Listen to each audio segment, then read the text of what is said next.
Hi, I'm Jimmy LaSalle, and on this episode of Stories of the Ink, we visited a local gym and met with some of their members who wanted to share their stories. I do want to give a special thank you to the owner of the gym, Lou, who allowed us to film on site, as well as to my sister Jean Ann, who braved the cold of the room and helped us organize the folks coming in and out. So without further ado, it's story time.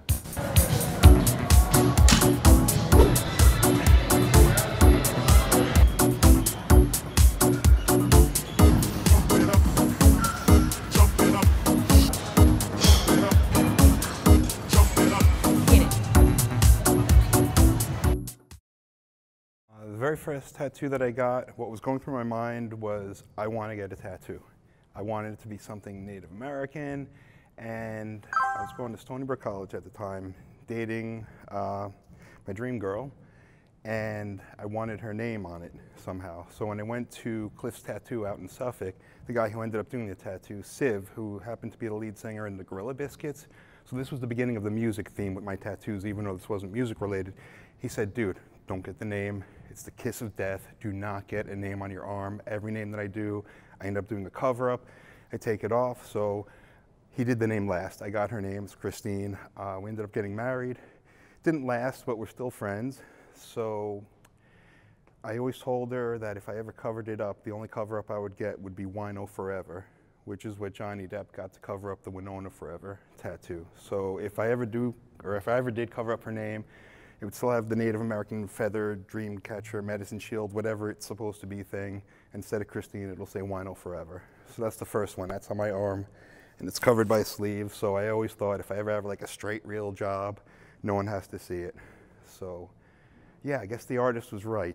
Never get a name. No, unless it's your kids. It's actually here. You can't see it, but it was my last name. I got it when I was like 17 years old. $50 tattoo, total waste of money. Just my name and script, it was so tiny, and for years I just had this little sign that said Blades on my arm, so I wanted to get it covered up. So I actually got this to cover it up. It's my birth sign, Sagittarius. My chest tattoo. My chest tattoo was basically, it's like a stairway to heaven. I got it over my heart from my parents who passed away a long time ago. So I figured that's something that would be meaningful to me, not just to get any old kind of tattoo. So I got a stairway to heaven with angels around it, right over my heart. Then I got this tattoo to cover up the second tattoo. I don't know, I'm really big on signs, and after that I got the tattoo of my parents' birth sign. It was Pisces and Gemini. Coincidentally, all of my family are these three signs right here. So my brother and my sister and my mother are Pisces. My father's a Gemini, and I'm a Sagittarius, and my nephews who are also Sagittarius as well. Before I listened to Black Flag in 1985, I heard Start Me Up by the Rolling Stones in 1981. They've been my favorite band since '81. People always say, dude, when you get a tattoo, it's going to be with you forever. Most of the tattoos I have represent things that have been with me as far back as I can remember. So I knew I wanted to get a portrait of Keith Richards on my arm, so it was just a matter of finding the right artist. So when I found the right artist, I didn't realize it was going to be 12 or 13 hours of pain, but I knew he was the guy. So I have a portrait of Keith, and then next to him is a portrait of Jimi Hendrix. And when I got back from getting the Hendrix tattoo from the same artist, Pony Lawson out of Chicago, my girlfriend says, what are you going to get in the empty spot? So I guess you'll have to tune in next season and see what I got in the empty spot. I've been a Star Wars nerd since I was 5. I've seen every movie in the theaters, so I have the Jedi Order on my right wrist and a Mythosaur skull on my left wrist. That's the Boba Fett, the bounty hunter from Jedi, has that on his shoulder. So it's kind of like a nerd detector. If people point at it and go, Star Wars, I go, yeah, you're cool, but you'll be really cool if you can tell me what they represent. I've always liked tattoos, even when I was a kid. My father was completely against it. My mother was more like a rebel. So when I was 16 years old, I asked her if it's okay for me to get a tattoo. So the first tattoo I got was this Black Panther on my arm, only because I like big cats. So at 16 I got it, and I had to hide it from my father for 2 years, until I was 18 years old, and then he couldn't do nothing about it. My left arm I have the American flag, I have the German flag. My mother's German, my father was American Indian. I have the stars over here, united we stand, divided we fall. I got this as patriotic. I never served in the service. My father served in the service, and I did it to kind of tribute to the soldiers that have are fighting now, that have died before. And also my brother-in-law died in 9/11, but the eerie thing about it is that I got this American flag tattoo done a month before 9/11 happened. And then moved down here to the spiritual side. I do yoga. I'm very into spirits and stuff like that. So I have the lotus flower, the Om symbol, the tree of life. Movement is life, which is kind of how I live my life. I have to keep moving. I can't sit still. I have to keep doing things to succeed. To the back, I have a 9x9 angel on my back that I dedicate to my daughter, just because it kind of looks like her a little bit. It's a beautiful angel, and that's how I think of my daughter. And for a tribute to my wife, I have the shamrocks and the tiara of the angel. I will not put her name on me, but I put the shamrocks on there because she's Irish. Okay, and then my chest tattoo is a dragon. Before that, I got a koi fish on my ribs, and when a koi fish dies in mythology, it turns into a dragon. The dragon then is immortal. I have the band, that's just a tribal band. I have the Chinese writing here, which stands for beautiful child, because my daughter's name, Ava, does not translate into Chinese. So, and I adopted my daughter from China, so this was dedicated to her, but Ava doesn't translate into Chinese. So it just says beautiful child. The next tattoo I got is, where is it? I guess it would be, it's the cover of a Keith Richards live album. So that's a music related thing. It's Keith Richards and the Expensive Winos live at the Palladium, but instead of Keith Richards and the Expensive Winos, it says Strength to Endure, which is the title of the first song that C.J. Ramone sang on the Ramones album. So after years of toiling and various odd jobs, I finally got a job as a touring drummer with C.J. Ramone from the Ramones. So they got that tattoo to honor and just mark that time in my life when I was touring the world with him. So that's not a name I have to worry about covering up. Next tattoo I got was another music thing. It's artwork that Joe Strummer drew up for the Combat Rock album. And it says, "The future is unwritten and know your rights," which are two things that if you live by, I think you'll be okay. So that was the first time I went inside the arm. That hurt a lot. Next time I went on the inside of the arm was Rolling Stones 1981 tour artwork. So that, Stones have been my favorite band since 1981. Then I got some artwork based on Alex Gray's Net of Infinite Being, which is on a Tool album cover. So prior to the actual tattoo, I wanted a tattoo since early teenager. And there was always an issue like, is it acceptable? Then it became, do I know what I want to be on my body like for the rest of my life? So what I wanted was way too crazy to actually put on myself. So I tried to tone it down, and I went with poker, because I've been playing poker since I was a little kid, sitting on my grandparents' lap.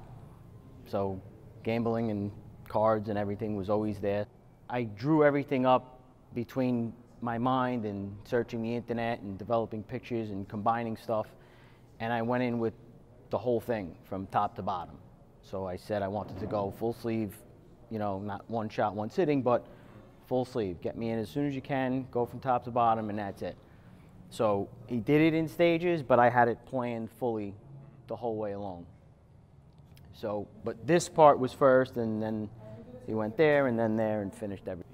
So poker as a child, growing up, and then now, since the whole Hold'em craze came in, it's more often like bi-weekly tournaments and whatnot. So I felt the need to, you know, put something there that would reflect my life, because that's what's going on. So the skull, I chose the skull because I found like a skull and a clock seemed to pop up a lot with, you know, all the searches I did. So with the clock, I wanted to put a time. So what can I put? I started doing some thinking, and I went to my mother and said, hey, what time was I born on the birth certificate? I don't know, let's check. So she tells me the time, which was 3:24, and my job that I started in '97, my employee code was 3:24 since then. Oh, wow, and I only got the tattoo about 5 years ago. So that tied in really well. And, you know, like I said, the rest was kind of just filler, you know, just to make, you know, so I chose the maple leaves because I like red. So I didn't want it fully black and white, but I didn't want to go crazy with color, so I thought that the red would blend well. Then let's see, I got a star in Austin because we did a US tour with CJ Ramon. We did 5 shows in Texas. We didn't do a show in Austin. I finally got to play a show in Austin when I was there on a trip and just randomly ran into a friend of my current girlfriend's friend who said, we're playing a show tomorrow night. We don't think our drummer's gonna make it. Can you do it? So I was like, yeah, not only can I do it, but just learn the songs in an hour. It's punk rock, straight ahead, but I'm gonna now get that Austin, like the Lone Star tattoo to represent me finally getting to play in Austin. Got some tattoos on my legs. I got a Black Crowes tattoo that's on a 13 ball referencing a Black Crowes song. On the other leg, I have a Porno for Pyros tattoo. It's the Porno for Pyros logo with a slight nod to Tupac as drawn up by their guitar player, Peter DiStefano. The most painful tattoos I have are on the tops of my feet. They're foot bones. The most painful running event I've ever done in my life, more painful than a New York Marathon, is I did a 50-mile ultra marathon, and I told myself my reward would be getting the foot bone tattoos I've always wanted.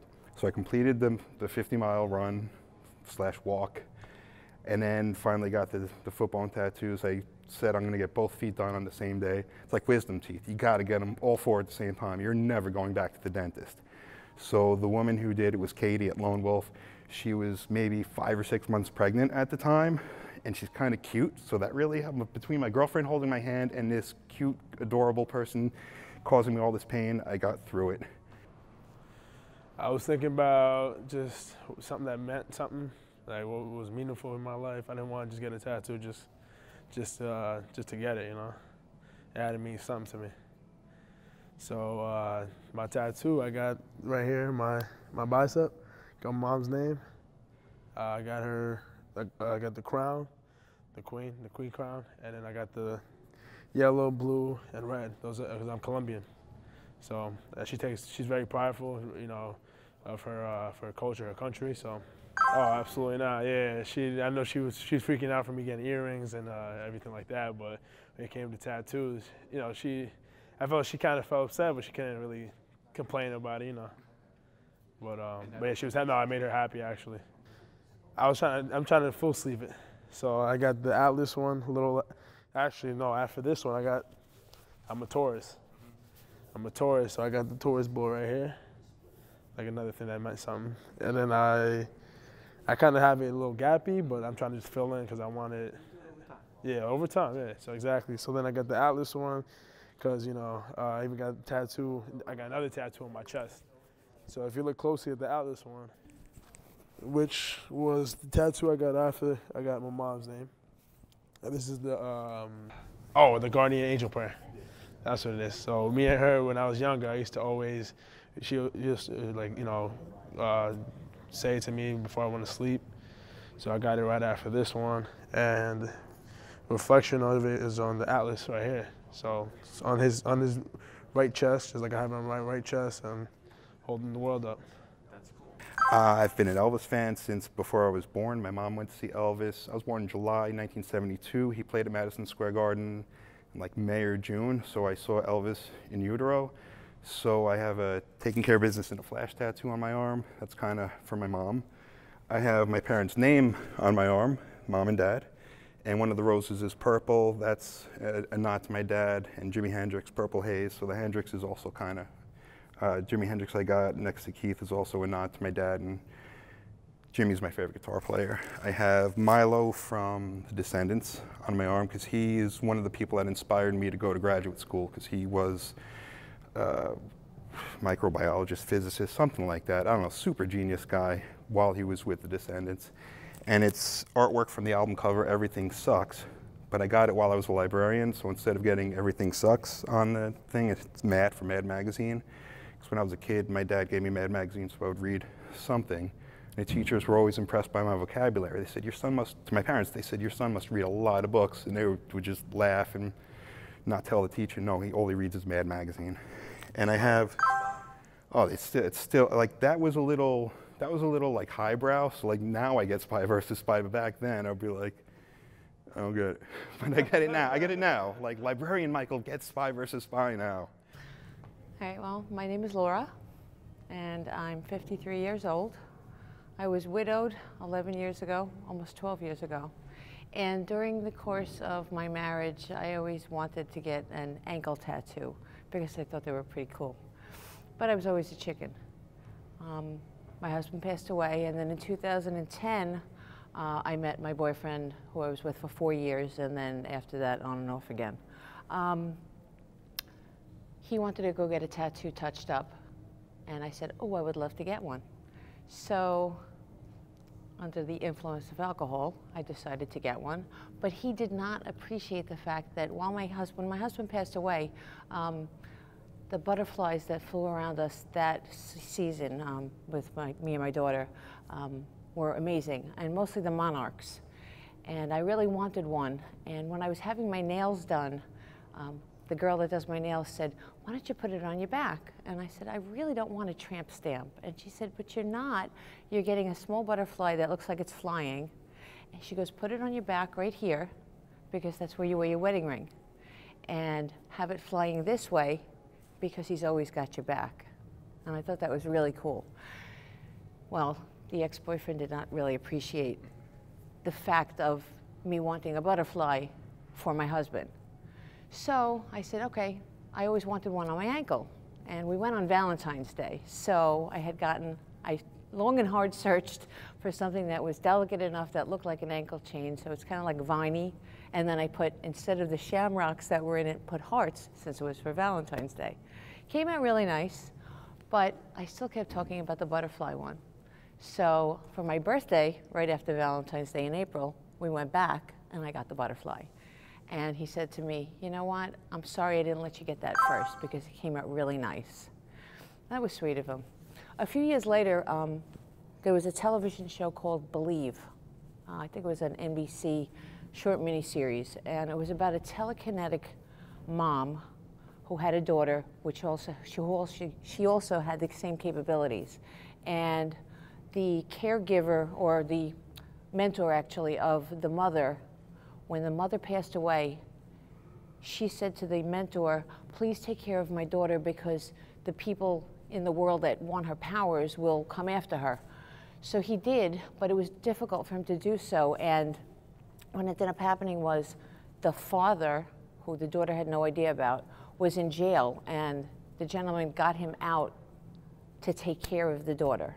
So he said, under every circumstance possible, you must take care of this child, not knowing it was his daughter. Later on, he found out that it was, but every time the mother was involved in her life to have her assist and help another person, this blue butterfly would come at her, and she'd know that the mother was talking to her.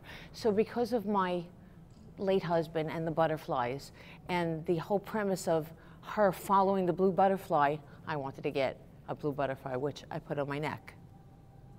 And when the ex-boyfriend said to me, only convicts get tattoos on their neck, I said, you know, choice words.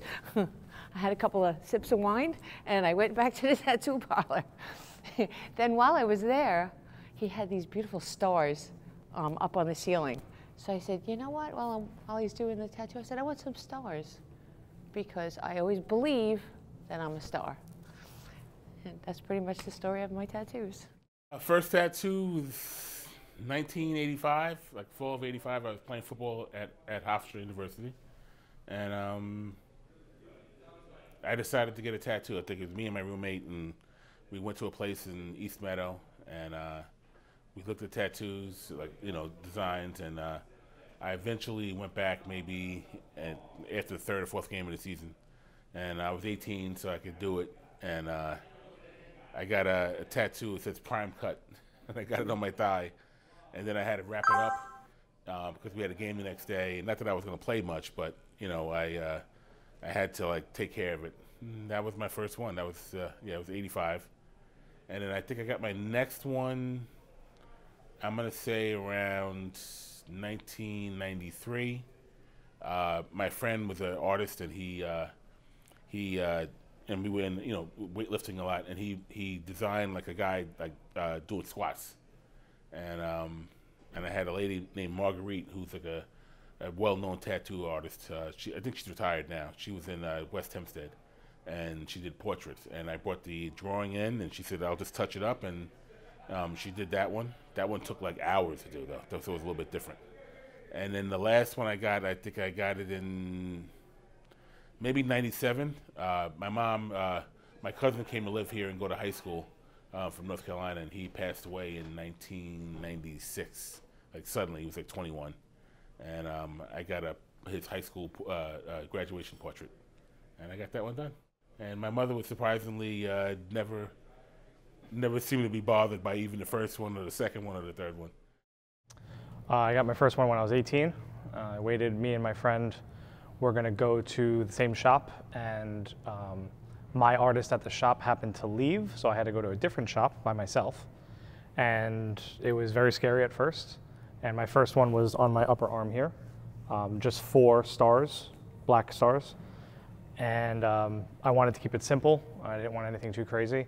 And when I walked out of the shop, I already hated it. I already wanted to fix it and do more. So over the next 5 years, I worked on it, added to it, and now it's a nice quarter sleeve, goes all the way up to my shoulder. Wow. Well, the 4 stars initially were for my 4 grandparents. I wanted a memorial for them, but one of them was still alive at the time, so I didn't want anything in memorial. Mm-hmm. And then I added some lyrics from my favorite hardcore band, Indecision. And the lyrics are, "For those I love, I will sacrifice." And that became a pretty popular theme with a lot of kids. And then I just added some background to it, a heart with some wings. The heart is on my shoulder, showing the world that I wear my heart on my sleeve all the time. And then after I graduated college, I got a atom tattoo to represent my chemistry degree on the inside of my arm. So my first sleeve was just a conglomeration of things which has been touched up, added to. Most recently, I got this eagle added last year, and just a bunch of different stuff on there. But going to St. John's and being in the city and having a view of the skyline post 9/11, I was able to see the skyline missing the Twin Towers, and the view from Queens was, you know, the Empire State Building, Chrysler Building, and then southern Manhattan was all empty. And I think that's when I really got hit with the aftermath of 9/11. And I personally didn't lose anybody in the attacks, thankfully, but the effect it had on me made me get the next tattoo, which was my New York City sleeve. And I got the Twin Towers, the Empire State Building, and the Statue of Liberty with an Italian flag and an American flag, and both of my family names representing my culture and my heritage. I have this little guy up here. This is a semi-political tattoo, I guess. Some people know what it means. Kind of got that for fun, and we'll just leave that at that. And I got a skull on the back of my leg because an ex-girlfriend told me to not get the skull and crossbones because it was immature and it was stupid, and then after we broke up, I decided to get it. So that was a tattoo in spite?